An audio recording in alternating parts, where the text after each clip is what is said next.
still scrapping with each other as they went.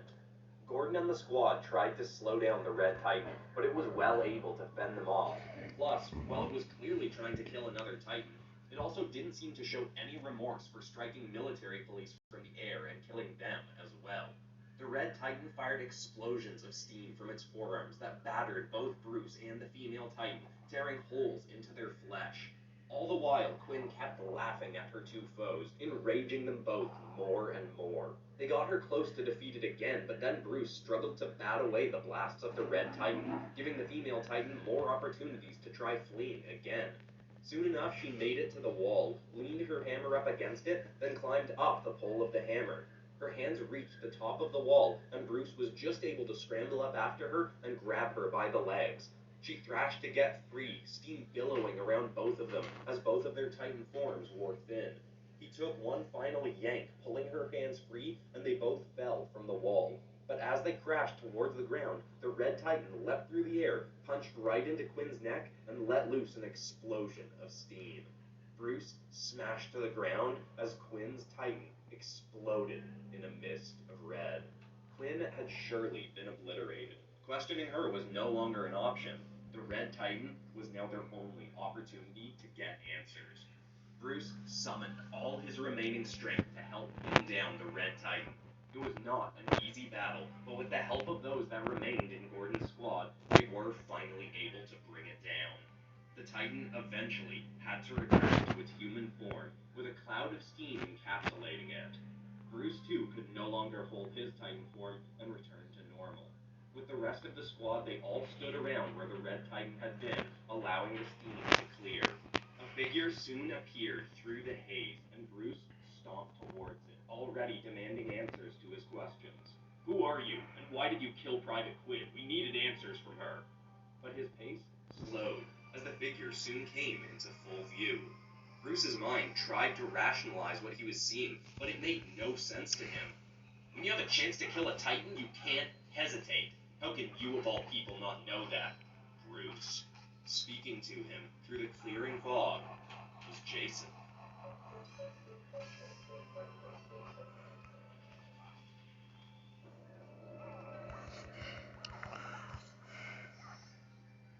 Now this is the kind of episode that's a little bit hit or miss on this channel in terms of whether or not it gets a sequel. You know, an episode like My Hero Academia, Maximum Venom got 2 sequels because people seem to really want it. An episode like Naruto in Space didn't end up getting a sequel because not that many people seem to want it. Though if that video did end up jumping up in views, I would consider doing a follow-up or another anime set in that same sci-fi universe. But anyway, point is to say, Attack on Titan will get a sequel if this video gets, say, 80,000 views in its first week. Kind of an arbitrary number, but whatever, let's just go with it. It's definitely doable for this.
When you step into a new day, willing to take on whatever's asked of you,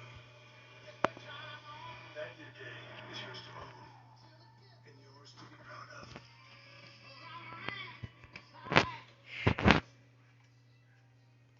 The only way you're ever gonna know what you're made of is by heading into the big, wild, raging, so damn beautiful it hurts world and finding out for yourself. The new Grand Cherokee, made for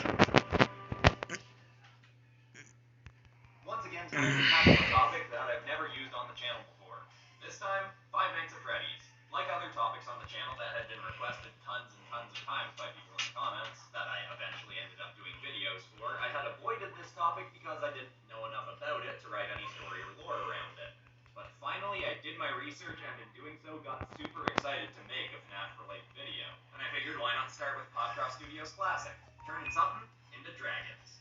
Narrated, as always, by Tayrin the Beast Chronicler, the original character of mine that narrates all my dragon episodes. The format of the lore is going to be a little bit different this time, but I think it turned out really well, so I'm excited for y'all to hear it. And of course, see the dragons, so let's just get into this, shall we? Let's go.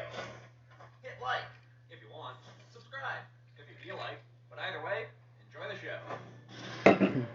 Despite my many years of studying the creatures and beasts of my world, there was always one set of myths and rumors I've been too skeptical and, admittedly, too intimidated to investigate myself. But seeing as how I've recently been granted new abilities as the being meant to watch over my world, I finally decided to look into the eerie legend of the Phasmian Kingdom.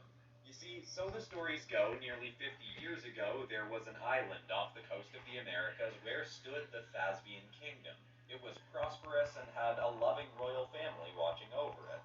But when the king's son, Prince Willis af Tyrian, took over from his father, things slowly began to go horribly wrong.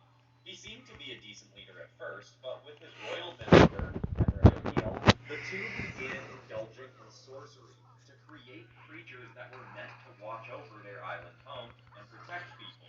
Or so was the claim. At first, it was told that they'd succeeded. They'd genuinely become adept enough at magic to create fully realized beasts that could watch over the island's residents. They'd even designed them to be cute looking, as to not scare the kingdom's children.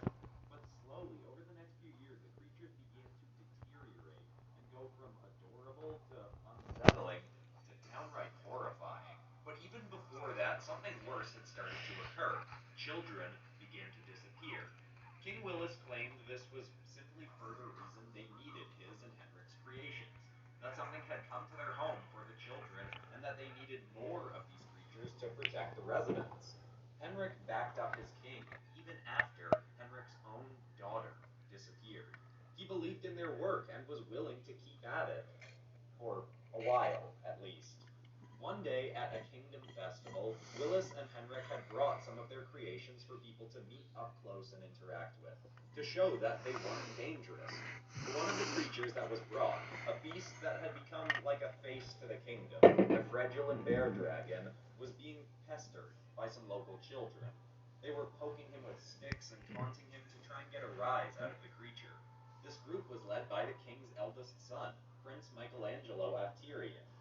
As the children continued to pester, another came over to try and stop them, the king's youngest son, whose name I've heard various accounts and narrations of. Regardless, as he arrived, the creature's rage was reaching a boiling point. It thrashed its jaws at the boys, with all of them diving out of the way in time, except for the one that had tried to stop the taunting. The young prince was snatched up and devoured by the bear dragon. After that incident, the king and Henrik tried desperately to assure people that these creatures were not dangerous, that this was a fluke. But it was fairly evident that people were losing faith in their leaders. And as time went on, people would find they had every reason to be more than skeptical of the intentions of their precious royal family.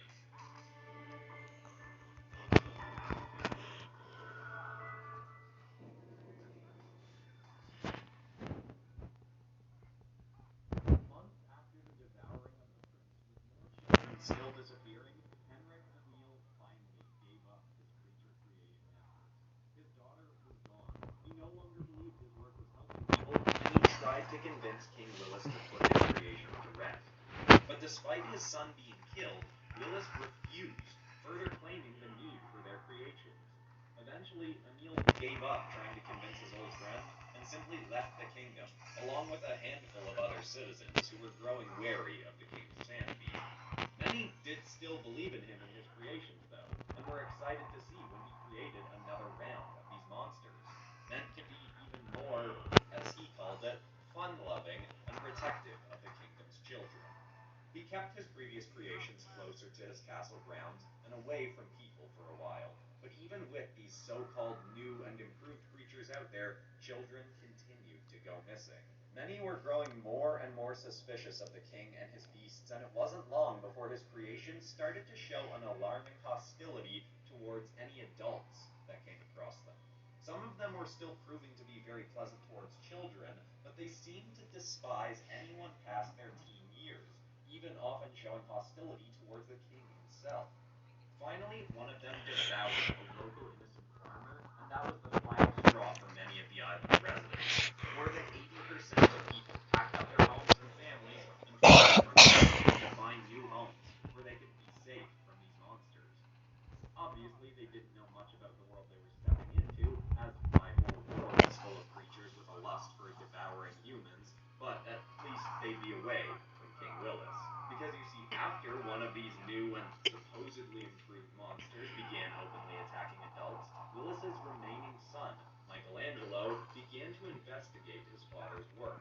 The king became a recluse and avoided public appearances, even refusing to let his own son anywhere near the dungeon where he conducted his experiments. But Michelangelo felt the people needed answers, so one night he broke into his father's experimentation chambers and found something worse than he feared. Sprawled about the heap were the bloodied, tattered clothes of children from the kingdom. Not only had the creatures been killing kids themselves, but Willis had been bringing children down to his dungeon to feed them to his beasts. King Willis was a murderer, and his son had to expose him. But before Michelangelo could flee the chamber, Willis descended into their depths.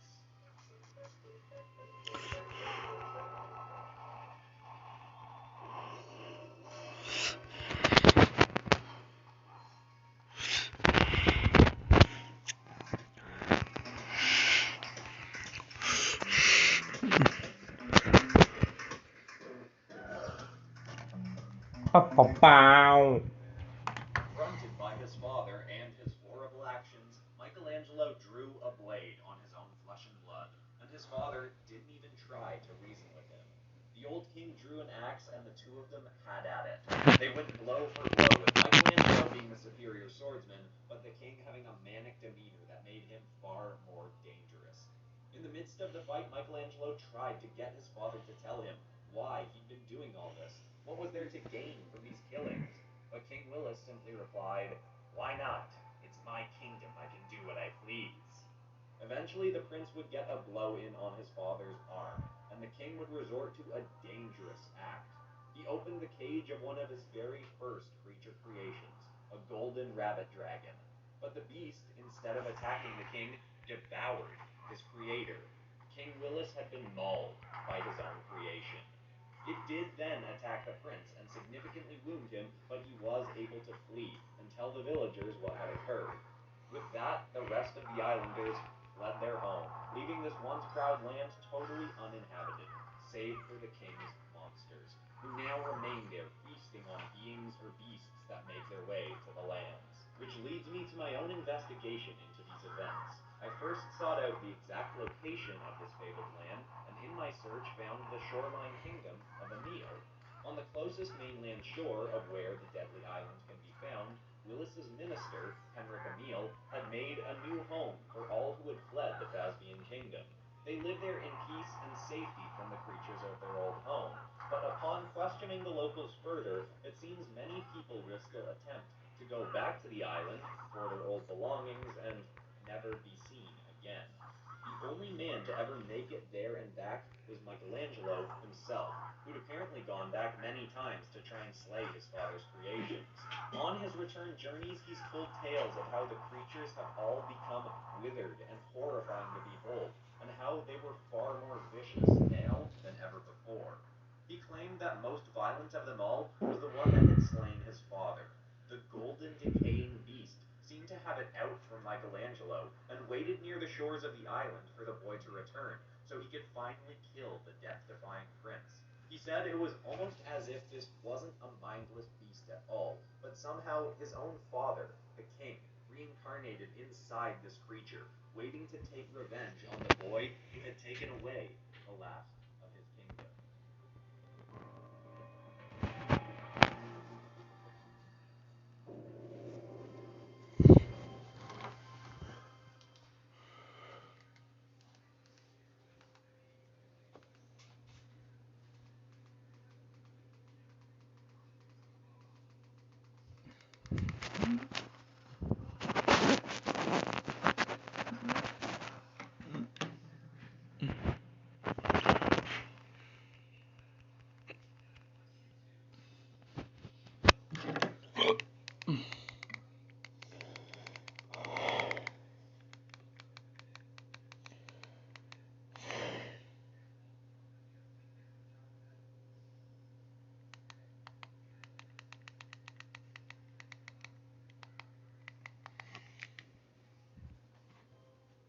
After hearing those tales, I finally decided to venture to the island myself. The whole land was dying and crumbling. The creatures lurked in the withering woods and in the bowels of the castle. And when I did finally encounter one up close, it immediately tried to devour me. It was a monstrous nightmare bird beast with a red eye and rows of massive teeth. It was like a zombified dragon with a slowly decaying body. It came at me as if I'd just laid waste to its nest. Never before have I seen such fury in the eyes of a creature. But in my time fleeing from the beast, I was able to use the abilities I've recently acquired to look into the energy makeup of the creature's body and see something that shouldn't have been there. This creature did possess a soul, but a frail and decaying one that didn't seem to fit into the creature's body. It was like its own being was simultaneously trying to reject and embrace the soul within itself. I was barely able to escape this creature, and others lurked towards me as I made my way back to the shores. Well, I've seen hundreds of horrific beasts in my time, from the monolithic shin god to the withering skull skewer. The creatures that hunted me in my brief time on this island were easily the most unnerving. With all I learned from the locals of the Kingdom of Emil, and from what I'd seen with my own eyes, I was able to form a theory about what had gone so wrong with these creatures. King Willis, for whatever his sadistic reasons, had created these monstrosities with an inherent desire to devour children, possibly on command only, but not fully understanding the powers he was channeling when he made them. He gave these creatures an ability that, honestly, I'm not even certain is possible. But if it is, then maybe he gave them the ability to absorb the souls of those they consumed. If that is the case, they could have inherited the souls of those poor children, but also twisted and deformed them, making all the monsters on the island a horrific, homunculus blend of child and beast. This may explain why they then started attacking adults. In their confused and altered state of being, they may have started seeing anyone of similar age to Willis as the reason for them being the way they are. Now, as their states have deteriorated more and more, they've become so enraged that they'll simply attack anyone who finds their way to the once proud kingdom. If all of this is true, which even to me still feels like it could be a stretch, that would mean that King Willis's soul is still haunting the Isle, but now with all the power of one of his own beasts.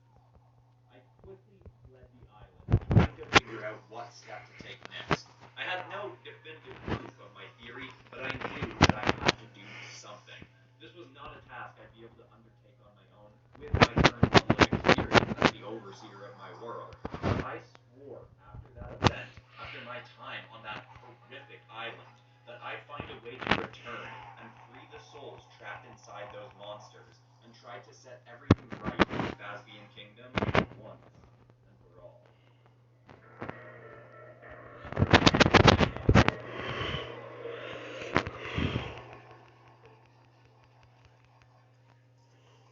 Well, I'd definitely call that a successful first dip into doing something Five Nights at Freddy's related. But of course, I'd love to get more suggestions for other FNAF stuff to do in the comments. I've seen people suggest doing Five Nights at Freddy's animatronics as superheroes, or villains, or mech armors, or transformers. I really like the idea of doing a mech armors episode. I think Benny Chef could have a lot of fun with these characters, you know what I'm saying? But anyway, if you like this and you want more stuff like this, I've got lots of Dragon episodes on the channel. I think the last one I did was a little bit better than this one, just because I really liked how the Godzilla Monsters as Dragons episode turned out. And of course, if you want to know more about the narrator of this episode, Tayrin, you can check out the Beast Chronicler episode. It's an original story episode that involves one of my other original characters, but eventually leads to Battle for the Beast World, the big crossover event that I recently did on the channel that takes place in the same universe, for the most part. But besides that, that's all for today. I'm Christian Pearson. This has been Popcross Studios, home of the nerdiest art videos on YouTube. Thank you so much for watching, everybody, and I will see you all in the next episode on Friday? Friday. Yeah, Friday. I've probably spoiled in the community tab what that video is going to be, because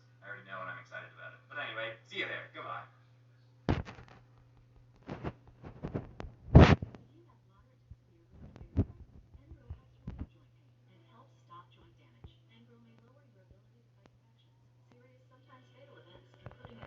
Tuberculosis, lymphoma, nervous system and blood disorders, and allergic reactions have occurred. Tell your doctor if you've been someplace without lymph nodes at the moment, or if you're prone to infections, have cuts or